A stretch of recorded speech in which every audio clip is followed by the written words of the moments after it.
জীবন আমার কেরিয়ার নামক জাতাকলে আটকে পড়েছে। শৈশবের সেই স্বপ্নের বেয়ারিংয়ের চাকায়ও জং ধরেছে। একসময় যে জীবন ছিল উড়ন্ত শিমুল তুলা, আজ সে জীবন নিরেট লোহার চাকা। জীবন নামক রেলগাড়িটা আমার জংশনে জংশনে থামে। জীবনের সেই অজানা গন্তব্যটা আজও নাহি মেলে। বৈশাখের সেই তপ্ত দুপুরে বড়দের চোখ ফাঁকি দিয়ে গাছ থেকে আম পেড়ে লবণ মরিচ দিয়ে খাওয়ার সেই দিনগুলোর কথা হয়তো আপনি এখনো ভুলে যান নাই। সেই সময় এক বাটি আম কাড়াকাড়ি করে খাওয়ার মাঝে যে আনন্দ ছিল, আজ ফলের ঝুড়ি সামনে নিয়েও সেই আনন্দটা আর খুঁজে পাই না।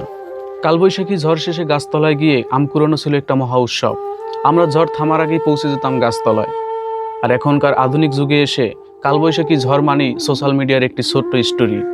আমরা গ্রীষ্মের তপ্ত রোদকে উপেক্ষা করেও এ বাগান থেকে ও বাগানে ঘুরে বেরিয়েছি শুধু পাখির বাসার খোঁজে।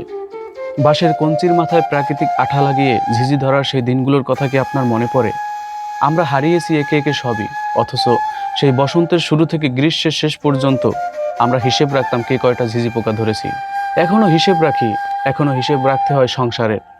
এবারে ঈদের ছুটিতে কিংবা অন্য কোনো উৎসবের ছুটিতে বাড়ি গিয়ে দেখবেন সেই বকুল গাছটা হয়তো মারা গেছে কিংবা কেটে ফেলা হয়েছে। আর হৃদয় দিয়ে যদি অনুভব করতে পারেন তাহলে বুঝবেন আমাদের শৈশবটাই মারা গেছে। বড় ভাই, এখন আপনি হাজার চেষ্টা করলেও স্কুলের ছুটির শেষে খেজুর গাছ থেকে খেজুর পেড়ে আর বাড়ি ফেরা হবে না। কেরিয়ার নামক এই বৈঠাহীন ভেলা আমাদেরকে ভাসিয়ে নিয়ে এসেছে এক একজনকে এক এক জায়গায়। কাউকে নিয়ে এসেছে এই যান্ত্রিক শহরে, আবার কাউকে পাঠিয়ে দিয়েছে সেই দূর প্রবাসে। তাই হয়তো শত চেষ্টা করলেও এবারের বৈশাখের সেই উজান পানিতে কলা গাছের ভেলা আর ভাসানো হবে না। গ্রীষ্মের দুপুরে ভাত খাওয়ার শেষে এখন আর কেউ জোর করে ঘুম পাড়ায় না। বড় কথা হচ্ছে, জীবনের এই পর্যায়ে এসে নিজেই তো বলতে পারছেন না শেষ কবে বিকেলে ঘুমিয়েছেন। ফেসবুকে ফ্রেন্ড লিস্টের সংখ্যা এখন দীর্ঘ হয়েছে, কন্ট্যাক্ট লিস্টেও নাম্বারের আজ অভাব নেই। কিন্তু শৈশবের সেই নির্ভেজাল বন্ধুত্বগুলো আর কোথায় পাবো? জীবন আসলেই বড় অদ্ভুত। একসময় সব থেকে যারা আপন থাকে তারাই একসময় দূরে চলে যায়। যাদের সাথে একসময় সারাটা দিন পুরো পাড়া মহল্লা দাপিয়ে বেড়াতাম, আজ তারা বেঁচে আছে স্মৃতির পাতায়। এ ভাইয়ের অগোছালো কথাগুলো যদি আবার অন্য কোনো এপিসোডে শুনতে মন চায়, তবে এ ভাইকে আপনাদের সাথে রাখতে পারেন।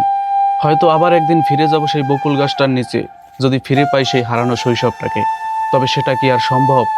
আর এজন্যই হয়তো মহান আল্লাহ সুবহানাহু ওয়া তাআলা সূরা কাফ এর ৪৫ নম্বর আয়াতে বলেন, পার্থিব দুনিয়ার জীবনের উপমা হলো বৃষ্টির পানির মতো, যার ফলে উদ্ভিদ জন্মায় অতঃপর তা শুকিয়ে যায়। ইতিমধ্যেই মুছে গেছে আমাদের অনেক কিছু, মুছে যাব একদিন আমরাও।